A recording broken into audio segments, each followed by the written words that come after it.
The ground was still damp from last night's rain when they said my husband's name out loud, Mason Keller, primary heir, and I felt him let go of my hand. Not gently, not by accident. He just let go. We were standing side by side at his father's funeral in Boise, Idaho, surrounded by people who had known Harold Keller for decades, contractors, church friends, former employees who still called him Sir, the kind of people who showed up early and stayed late, the kind who remembered who you were. Mason didn't look at any of them. He was watching the lawyer. I remember thinking this is too soon. Harold had been gone less than a week. The house still smelled like cedar and old paper like him. His coat was still hanging by the back door. Nothing had settled yet, not the grief, not the silence. But Mason was already somewhere else. The lawyer finished speaking, closed the folder, and nodded once. It wasn't dramatic. No one clapped. No one gasped. It was just a quiet confirmation of what Mason had been waiting for, and that was enough. Mason exhaled like a man who had just crossed a finish line. "Let's go," he muttered, already stepping away from the gravesite. I didn't move. People were still standing there. His aunt was crying softly into a tissue. One of Harold's former site managers was telling a story about a project they built together in Nampa. This wasn't over. "Not really." "Mason," I said under my breath, "we should stay." He glanced back at me, and for a second I didn't recognize his face. It wasn't grief. It wasn't even relief. It was calculation. "We're done here, Evelyn," he said. "Everything that matters is already handled. Everything that matters." The words didn't land right, but I didn't argue. Not there. Not with people watching. I followed him up the slight incline, my heels sinking into the wet grass, the funeral program still folded in my hand. By the time we reached the parking lot, he was already pulling out his phone. "I need to make a couple of calls," he said, distracted. "There's paperwork to finalize." "Paperwork!" I stared at him. "Your dad was just buried." He finally looked at me, then really looked and smiled. Not warmly. "You don't get it, do you?" he said. "This changes everything." Something cold slid down my spine.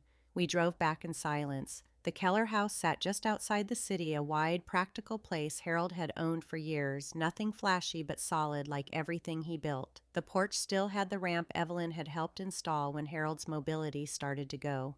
When we stepped inside, the quiet felt heavier than the cemetery. Mason didn't pause. He didn't look around. He walked straight past the living room, past the study where Harold used to sit, and headed for the kitchen counter where a stack of folders had been left earlier that week. He flipped through them quickly, impatient, like he was skimming for numbers. "Where's the rest of it?" he muttered. "What are you looking for?" I asked. "The full breakdown. Accounts, properties, all of it." He barely glanced at me. "I'm not waiting weeks for this." I tightened my grip on the funeral program. "Mason, maybe give it a day." He laughed. "A day." He shook his head. "Evelyn, we're talking about millions here." There it was. Not his father, not the company, not the people who depended on it, just the number. I felt something in me shift, not break, not yet, but move. He straightened, turned toward me, and for the first time since we left the gravesite, his focus locked in completely. "You should start packing," he said. I blinked. "What? This house is mine now." He gestured around casually. "Everything here is tied to the estate. It's cleaner if you're not in the middle of it." I stared at him, waiting for the rest, for the explanation. The softening, "this is temporary." It didn't come. "Mason," I said slowly, "we're married." "For now," he replied. The words hung there sharp and quiet. "You'll be taken care of," he added, like he was doing me a favor. "Once everything clears." Once everything clears. My eyes drifted past him to the hallway that led to Harold's study. The door was still closed. Inside that room were the files he had asked me to help organize, the ones Mason never stayed long enough to understand, the ones that didn't just list numbers but conditions. I swallowed. Mason had already turned away again, flipping through papers he clearly didn't recognize. He thought he'd just walked away from a funeral with millions. He didn't know what he'd actually walked into.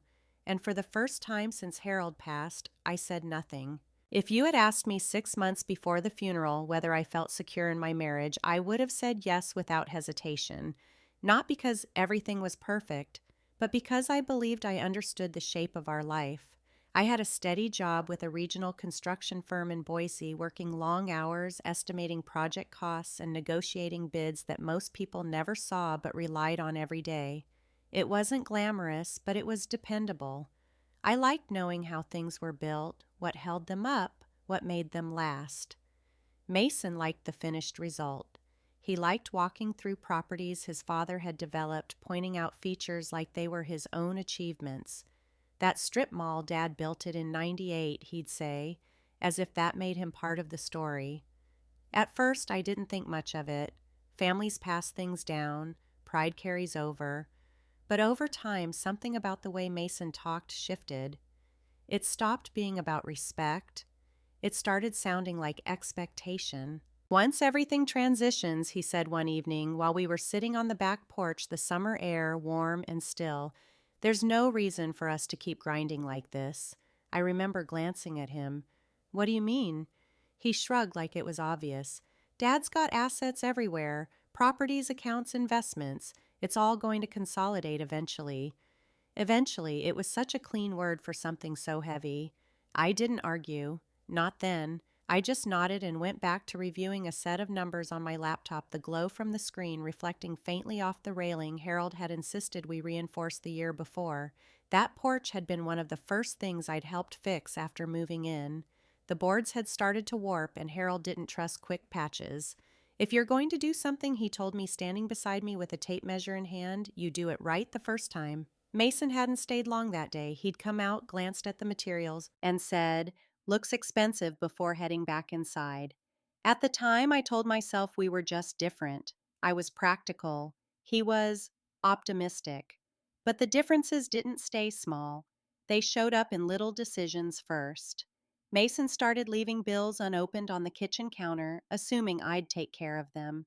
He'd forget appointments, then laugh it off, saying things like, "It's not like we're scraping by." We weren't, but we also weren't living off anything that belonged to him.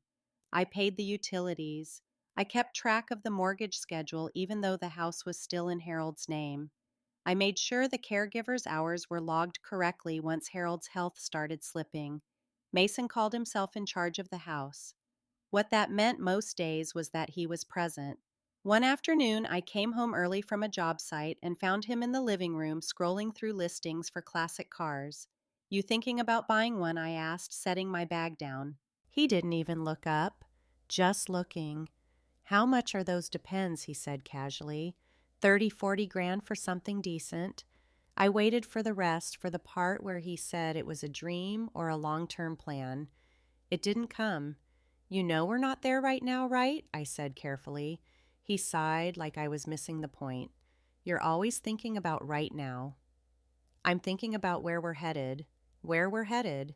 That phrase started showing up more and more. It explained everything to him, why he didn't need to worry about details, why planning could wait, why responsibility could be flexible. I started noticing how often his future depended on something he hadn't built, on something he hadn't even asked questions about. Late one evening, as I was closing out invoices at the kitchen table, Mason walked in, tossed his keys down, and leaned against the counter. "Once Dad's situation changes," he said almost offhandedly, "we won't have to worry about any of this." I paused, my pen hovering over the page.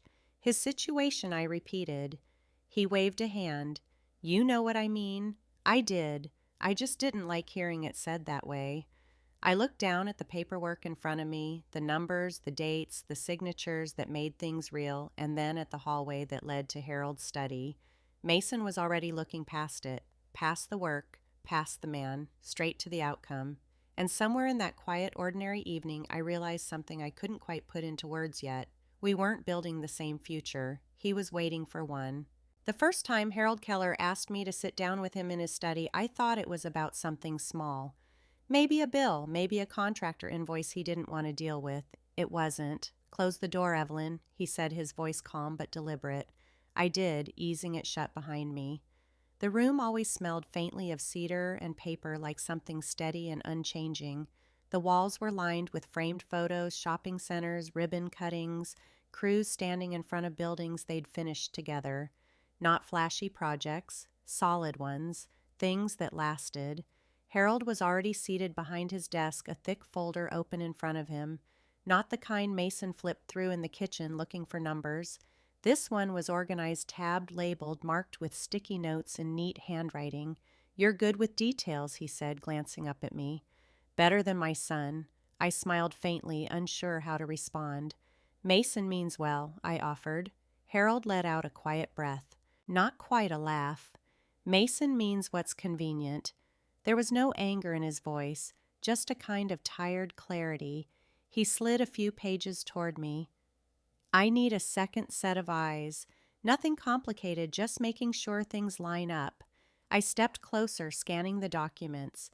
Account summaries, property listings, notes in the margins about timelines and obligations. It wasn't unfamiliar to me. It looked like work. "What exactly are we checking?" I asked. "Continuity," he said simply. "If something happens to me, things shouldn't fall apart because someone didn't bother to read." I paused at that. Didn't bother to read. The words felt heavier than they should have. I nodded and kept going, tracing through the columns, matching figures, checking references. Some sections were straightforward assets, maintenance costs, insurance coverage. Others had annotations I didn't fully understand yet. Short notes, conditions, references to separate documents. Schedule deed, one line read, with an arrow pointing to a tab deeper in the folder. I glanced up. "Do you want me to review all of this now?" "Not today," Harold said. "Just get familiar with it. We'll go through it properly later." Later. He said it like it mattered. Behind me, the door opened without a knock. Mason stepped in already halfway through a sentence. "Hey, Dad, did you see?" He stopped when he saw me standing there. "What's this?" he asked, his tone shifting. "Work," Harold replied evenly. Mason's eyes flicked to the papers in my hand, then back to his father. "You've got accountants for that, and I've got Evelyn," Harold said. There was a quiet firmness in it that made Mason's jaw tighten. "For what?" Mason asked. "Checking numbers, for understanding them," Harold said. Mason gave a short laugh like the whole thing was unnecessary. "Seems like overkill." "It's not," Harold said. The room went still for a second. Mason shrugged it off, stepping further inside. "Well, when you're done with all that, I need to talk to you about something." "Later," Harold said without looking away from me. "We're in the middle of something." Mason hesitated, then shook his head and walked out the door, clicking shut a little harder than before. I exhaled slowly, not realizing I'd been holding my breath. "You didn't have to do that," I said quietly. "Yes, I did," Harold replied. "Because he won't." He leaned back slightly, studying me. "Tell me something, Evelyn," he said. "When you look at all this, what do you see?" I looked down at the pages again. "I see structure," I said after a moment. "Responsibilities tied to everything. Nothing just exists on its own." Harold nodded once. "Exactly." His gaze shifted briefly toward the closed door, then back to me. "That's the part people ignore," he said. "They see totals. They don't see terms. Totals, terms." The distinction settled somewhere deep in my chest. I glanced again at the note referencing Schedule D, the tab still untouched deeper in the folder. What happens if someone doesn't follow the terms, I asked. Harold didn't answer right away. Instead, he reached forward and closed the folder gently. "Then the structure holds," he said. "Just not the way they expect." I didn't press him, not then. But as I left the study, the image stayed with me, the tabs, the notes, the quiet precision of it all. And for the first time, I realized something that hadn't quite formed before. Mason wasn't preparing for what was coming. He was waiting to receive it. And those weren't the same thing. The first time Mason asked me to just sign something, it didn't feel like a turning point. It felt like a favor. We were in the kitchen late on a Tuesday night, the overhead light casting a dull glow across the counter. My laptop was still open from work, spreadsheets, half-finished numbers waiting for me to go back and check them. Mason slid a single sheet of paper toward me. "Vendor authorization," he said. "Dad's usual supplier wants to update billing." I glanced at it, automatically scanning for totals, dates, names. It looked routine, a form allowing purchases to be processed under a specific account. "Why me?" I asked. He shrugged. "You're already handling most of this stuff anyway. It's easier." Easier. I hesitated for a second, then signed. At the time, it felt practical. It didn't feel like permission. After that, the requests came more often, not all at once, never enough to set off alarm bells. A form here, an email forward there, a quick, "Can you take care of this?" when I was already sitting at the table with my laptop open. Mason started looping me into conversations with vendors and service managers, people who had worked with Harold for years and spoke in shorthand about contracts, timelines, maintenance schedules. At first, they were polite but cautious. Then they started addressing me directly. "Evelyn, can you confirm the payment schedule? Evelyn will need your approval on the updated scope." I answered because someone had to. Mason was always about to handle it. But about to turned into never. One afternoon, I found myself on a call with a man named Greg Thompson, a site manager who had worked with Harold for over a decade. His voice was steady, professional, the kind of voice that didn't waste time. "Ma'am," he said, "we're holding on a materials order until we get confirmation. Mr. Keller said you'd sign off." I paused, looking at the numbers on the screen. It wasn't a small order. "Mason didn't mention this to me," I said. There was a brief silence on the line. "Understood," Greg replied carefully. "We just need clarity before we move forward." Clarity, that word again. I ended the call and went looking for Mason. He was in the living room, stretched out on the couch, scrolling through his phone like the day had been empty. "Hey," I said, trying to keep my voice even. "There's a materials order waiting for approval. Why didn't you tell me about it?" He barely glanced up. "Oh, that. Yeah, just sign it. It's standard. It's not small," I said. "We should review it." He sighed like I was complicating something simple. "Evelyn, you're good with this stuff. That's why I asked you to handle it." Asked? That word didn't sit right. I stood there for a moment waiting for him to sit up to engage, to at least look at the numbers. He didn't. "You're running the house right," I said quietly. He smiled faintly, still not looking at me. "Exactly." But that wasn't what was happening. I was running the details. He was claiming the role. Later that night, after he went to bed, I sat alone at the kitchen table with the documents spread out in front of me. The vendor authorization I'd signed earlier was still there, clipped to a small stack of related forms. I started organizing them the way Harold had taught me, grouping by date, by purpose, by reference. That's when I noticed something. The authorization form didn't just allow billing, it tied approvals to a named contact, me. I leaned back slightly, rereading the line to make sure I wasn't misinterpreting it. "All vendor approvals routed through Evelyn Reed." It was subtle, easy to miss if you weren't looking for it. I thought about the calls, the emails, the way people had started addressing me directly instead of Mason. I thought about Harold's folder, the tabs, the notes, the word he'd used, continuity. If something happens to me, things shouldn't fall apart because someone didn't bother to read. My chest tightened. This wasn't just me helping. This was me becoming the point of control without ever being told that's what it was. And Mason wasn't correcting it. He was letting it happen. I gathered the papers into a neat stack and clipped them together, setting them aside instead of leaving them loose on the counter like before. For the first time, I didn't just process the work. I kept a copy. It was a Tuesday afternoon when Harold asked me to come back into his study, the kind of quiet weekday where the house felt almost suspended between routines. Mason wasn't home. He had something to take care of. He'd said earlier already, halfway out the door, not asking what we were doing, not waiting for an answer. I stood in the doorway of the study for a second before stepping in, the same cedar and paper scent grounding me in a way I didn't fully understand. Harold was already seated, the same thick folder open in front of him, but this time there were more papers spread out across the desk. Not just summaries, supporting documents, notes clipped together. "Close the door," he said again. I did. "Sit," he added, gesturing to the chair across from him. I sat. For a moment he didn't speak.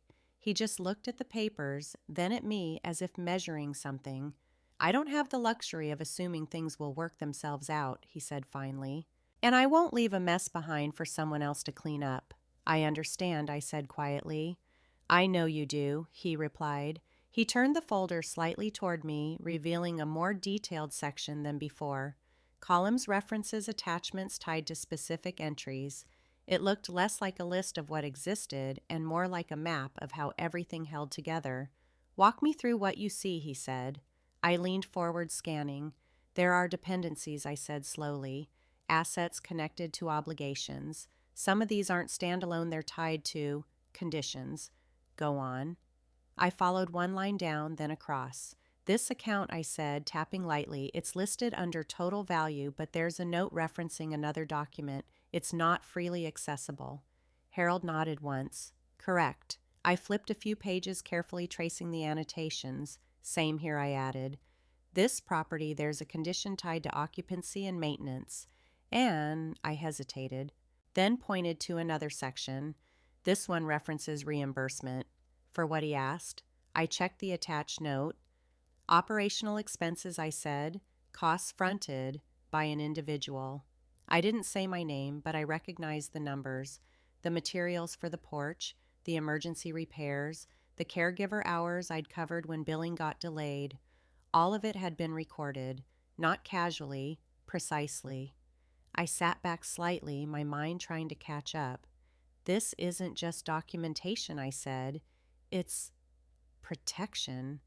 Harold's expression didn't change, but something in his eyes sharpened. "It's structure," he said.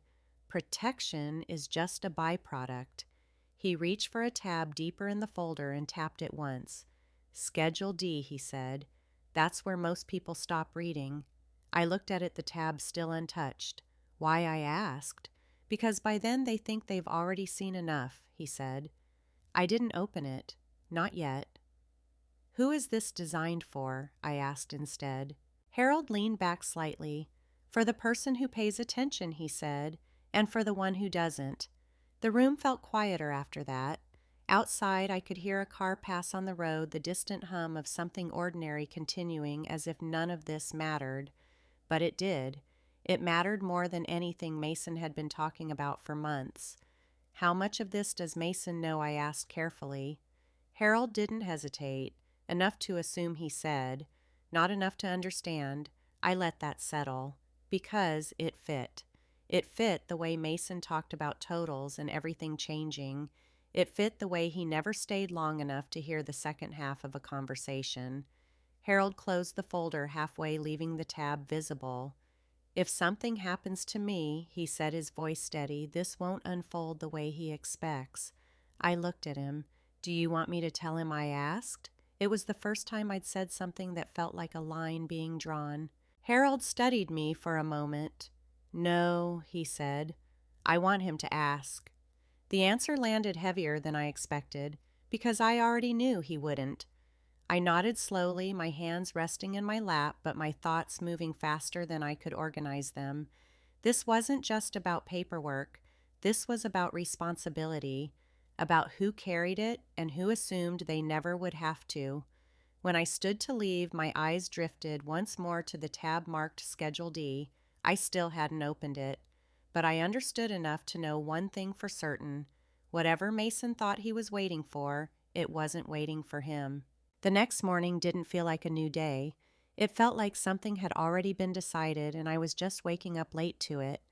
The house was quiet in that hollow way it had been since Harold passed. No movement from the study, no low hum of his voice on the phone, no measured footsteps in the hallway. Just stillness. I stood in the kitchen for a moment, my hand resting on the stack of clipped documents I had organized the night before. Vendor approvals, email threads, authorization forms, my name attached to all of them. Evelyn Reed, not as a helper, as the point of contact. I ran my thumb along the edge of the papers, then set them down carefully. I wasn't guessing anymore. I knew what I had been doing, and I knew what Mason hadn't. Footsteps came from the hallway. Mason walked in, already dressed, already holding his phone like he was in the middle of something important. "We need to talk," he said. His tone wasn't urgent, it was settled. I nodded once. "Okay." He didn't sit. He stayed standing just far enough away to make it feel like a conversation instead of a partnership. "I'm meeting with the estate attorney later this week," he said. "We'll start moving things into my name. Accounts, properties, everything. Everything." I watched him carefully. "And me?" I asked. He hesitated for half a second. Not because he didn't have an answer, because he was deciding how direct to be. "You'll be fine," he said. "We'll figure something out." Something out. The words landed softly, but they didn't carry anything real. I looked past him toward the hallway that led to Harold's study, the closed door that still held the folders he had asked me to understand. "Have you actually read everything I asked?" Mason frowned slightly. "Read what the documents I said. The ones your dad left behind. The details." He let out a short breath, almost amused. "Evelyn, I don't need to read every line. That's what attorneys are for. That's not what he said." I replied before I could stop myself. The room shifted, not dramatically, but enough. Mason's expression tightened. "What does that mean?" I held his gaze steady but not confrontational. "He said things only hold together if someone actually understands them," I said. Mason shook his head, dismissing it. "That's his way of overcomplicating everything." "No," I said quietly. "It's his way of making sure things don't fall apart." For a second, neither of us spoke. Then Mason straightened his tone, cooling. "You're making this bigger than it is," he said. "This is simple. He left everything to me. We process it. We move on. I almost asked him what that word meant now. Instead, I stepped back. Not physically, internally. "Okay," I said. He seemed relieved by that. "Good," he replied. "Because I don't have time for second guessing right now. There's too much at stake." "Too much at stake." I nodded once as if I agreed. Then I reached for the stack of documents on the counter. "I'm going into the office for a few hours," I said. "I'll take these with me, just to finish organizing." Mason barely looked at them. "Do whatever you need." "Do whatever you need." He turned away, already dialing someone already moving forward with a plan he hadn't fully understood. I stood there for a moment longer, the weight of the papers steady in my hands. This wasn't about helping anymore. This wasn't about smoothing things over or keeping the peace. This was about clarity, and once you saw something clearly, you couldn't unsee it. I grabbed my bag, slipped the documents inside, and headed for the door.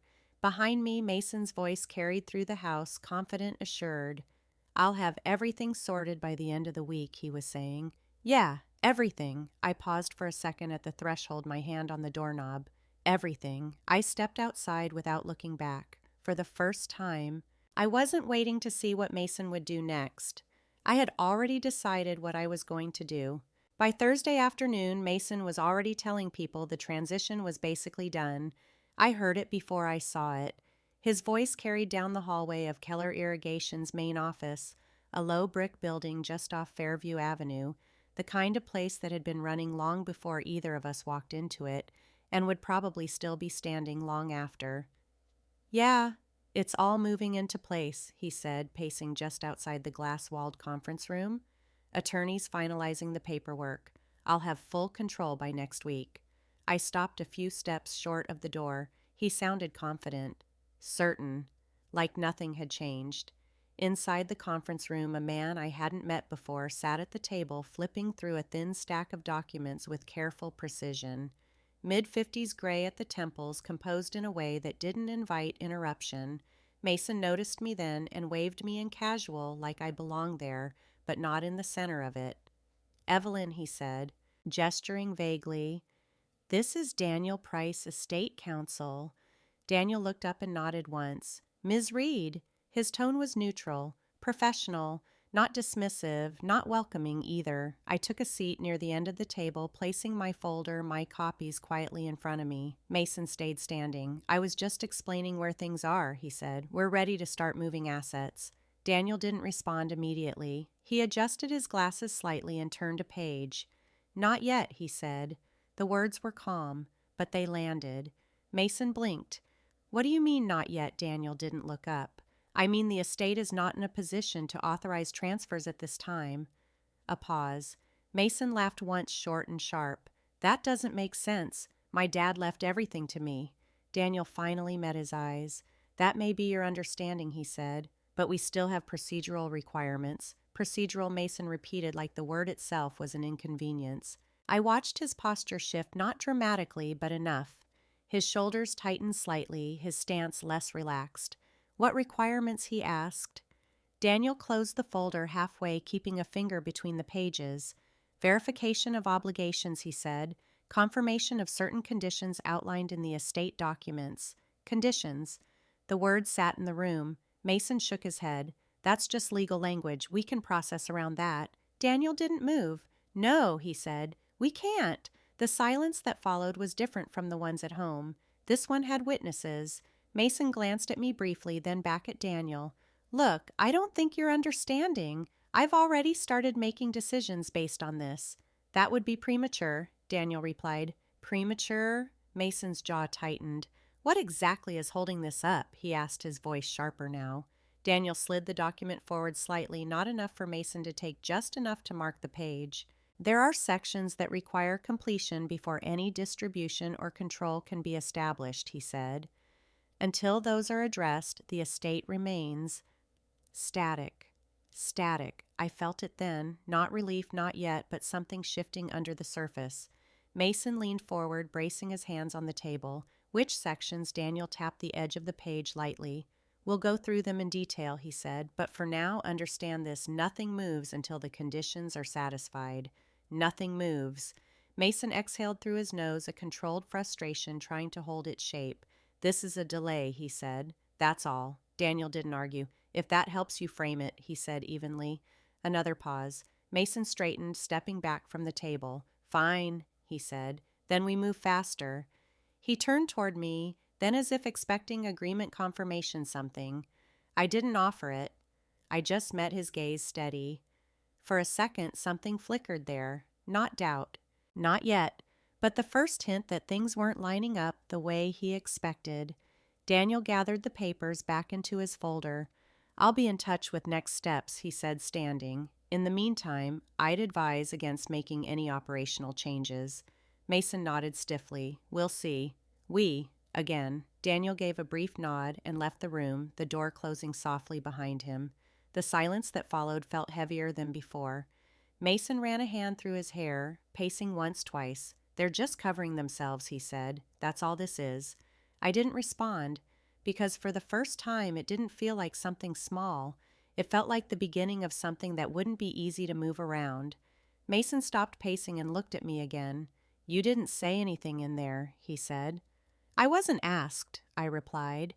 He studied me for a moment longer than usual. Then he nodded once, like he'd settled on something.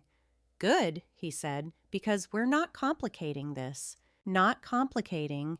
I lowered my eyes briefly to the folder in front of me, the one I had brought with me, the one that mirrored pieces of what Daniel had just referenced.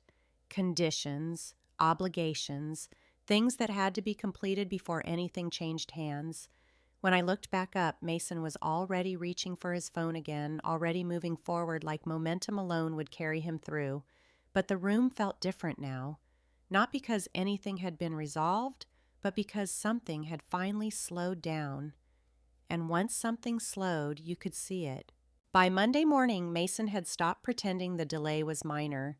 He didn't say it out loud, not in those words, but I could see it in the way he moved through the office at Keller Irrigation, too fast, too sharp, like if he kept enough momentum around him, nobody would notice he no longer controlled the room. I had come in early before most of the staff arrived, carrying the same folder I'd kept adding to for weeks. Copies of vendor approvals, email threads, reimbursement records, notes tied to dates, signatures, and decisions Mason had never bothered to track. At 9:30, Daniel Price stepped into the conference room again. This time, he wasn't alone. A woman with silver-framed glasses came in behind him, introduced only as the estate's accounting consultant, and took a seat without small talk. Mason followed a minute later, tense but determined, his jaw set, like this meeting was something he could still overpower. Daniel waited until the door was closed. Before we go any further, he said, opening the file in front of him, we need to address a provision that should have been reviewed before any assumptions were made about control residency or distribution. Assumptions. The word hit Mason harder than he wanted it to. I didn't make assumptions, he said. I'm the beneficiary. Daniel looked down at the document, then back up. You are the primary heir, he said calmly. That is not the same thing as unrestricted control. The accounting consultant slid a second page across the table. I didn't need to see the header to know where they were. Schedule D. Mason frowned. What is this, the clause your father attached to operational and residential transition? Daniel said. It outlines conditions that must be satisfied before any personal benefit transfer authority or exclusive occupancy rights can take effect. The room went still. Mason looked at the page, but I could tell he wasn't reading it. He was scanning, hunting for the one sentence that would return things to the version he preferred. Daniel didn't let him do that. He leaned forward slightly and asked in the same controlled voice he'd used the week before forcing your wife to leave the property. Did you resolve the documented reimbursement obligations tied to her personal expenditures on behalf of the estate and the business? Mason looked up. For the first time since Harold died, I saw something crack across his face. Not grief, not anger, exposure, what he said. Daniel didn't repeat himself immediately. He let the question stay in the room long enough for its meaning to settle. Then the consultant turned a page and began listing amounts. The porch reconstruction, emergency maintenance, caregiver coverage fronted during a billing lapse, supply payments routed through my name, documented operational costs Harold had preserved precisely because he knew the difference between help and liability. Mason shifted in his chair. That's not those were household things. No, Daniel said. They were recorded as reimbursable obligations under this clause. Mason turned toward me, then too quickly like I had done something to him by simply existing in the paperwork. You gave him all this, he asked. I held his stare. I kept records, I said. That was all. The accountant slid another page forward. There is also a temporary residential provision, she said. Exclusive control of the property cannot be asserted while the occupancy condition remains unresolved. Mason blinked hard. You're telling me I can't even decide who stays in my own house? Daniel's answer came without force, which somehow made it worse. I'm telling you your father anticipated conflict, he said, and he tied authority to conduct. Nobody moved. Nobody softened it. Mason looked back down at Schedule D, but now he was really reading, and the more he read, the quieter he got. Not because he understood everything, because he understood enough. The millions were still there on paper in structures and holdings and titles, but for the first time he could see the narrow gate standing in front of them, and he had already slammed into it. By Wednesday, everyone in the office knew something was wrong. No one said it outright. People in places like Boise rarely do. They lower their voices, keep their eyes on their desks, and let the truth travel in pieces. A pause in the hallway. A conversation that stops when someone walks in. A door that stays half closed a little longer than usual. But they knew. Mason came in that morning acting louder than he had in years, as if volume could replace authority. He barked at a dispatcher over routing snapped at the front desk when a delivery wasn't signed in fast enough, and then shut himself in Harold's old office like sitting behind the desk would make the room accept him. It didn't. By 10 o'clock, Daniel Price was back. This time, he wasn't carrying a discussion. He was carrying paper. The estate accounting consultant came in with him along with Greg Thompson from operations, the same site manager who had once called me to ask for clarity because Mason hadn't given him any. Greg nodded at me once, then took a seat without a word. Mason stayed standing, what now, he asked, already irritated.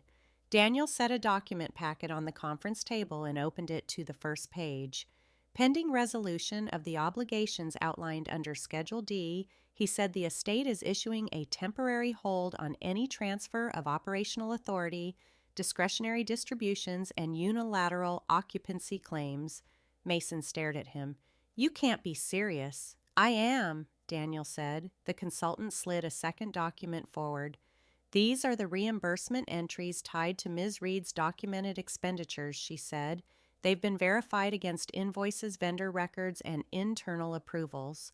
Mason looked at me, then back at the pages, then back at me again, as if the numbers might change if he found the right angle to stand in. That's ridiculous, he said. She lived there too. Yes, Daniel replied, and she also fronted costs on behalf of the business and the estate. Your father documented the distinction.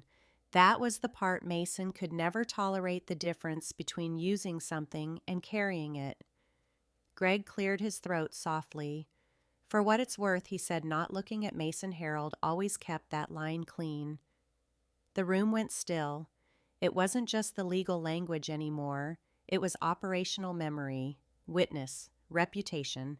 Mason laughed once, but there was no confidence in it. So what? You freeze everything over porch boards and caregiver invoices? Daniel turned a page. No, he said. We freeze everything because your father created a structure that tied benefit to conduct, reimbursement, and compliance, and because you attempted to act before satisfying those conditions. Attempted to act. The phrase landed harder than Mason expected. I could see it. It wasn't just that he had been wrong. It was that other people now had formal language for how wrong he had been. The consultant pointed to another section. Until these entries are resolved and the residency provision is honored, the estate remains under supervised transition. No asset liquidation, no account access beyond protected operating functions, no exclusive claim to the residence. Mason's face changed then, not all at once, but enough. He finally understood what millions on paper meant. He was still the heir, but he wasn't in control, not of the company, not of the house, not of the money he had already started spending in his head, and everyone in that room knew it. I need to make decisions, he said, but his voice had thinned. Payroll contracts, vendor schedules. Greg spoke before Daniel could. Then maybe you should have read what your dad put in front of you. Nobody corrected him. Nobody softened it. Mason looked around the room like he was waiting for someone to step in and restore the version of events he preferred. No one did, because the truth had moved out of private conversation now. It was in the record. And once it reached the record, it stopped being personal. It became real. By the end of that week, the shape of everything had changed. Not dramatically, not in the way Mason would have wanted some shouting match, some grand reversal he could still argue with later. It changed the way real things change, in signatures, in notices, in decisions that didn't ask for permission once they were made. Daniel Price called me Friday afternoon and asked if I could come by the office one more time. When I got there, the conference room felt smaller than it had before, quieter. The papers on the table were thinner now, but heavier in meaning. The estate has completed its preliminary review, Daniel said. Your documented reimbursement claims have been approved in full. The temporary residential provision will also be honored as written. I nodded once, but I didn't speak. The accounting consultant slid a summary toward me. Reimbursed expenses, confirmed dates, the occupancy window Harold had built into Schedule D, giving me time to retrieve my things and stabilize my housing without being forced out by someone who had mistaken inheritance for power. Across the table, Mason looked like he hadn't slept. He wasn't loud anymore. That, more than anything, told me the truth had reached him. Daniel continued in the same even tone.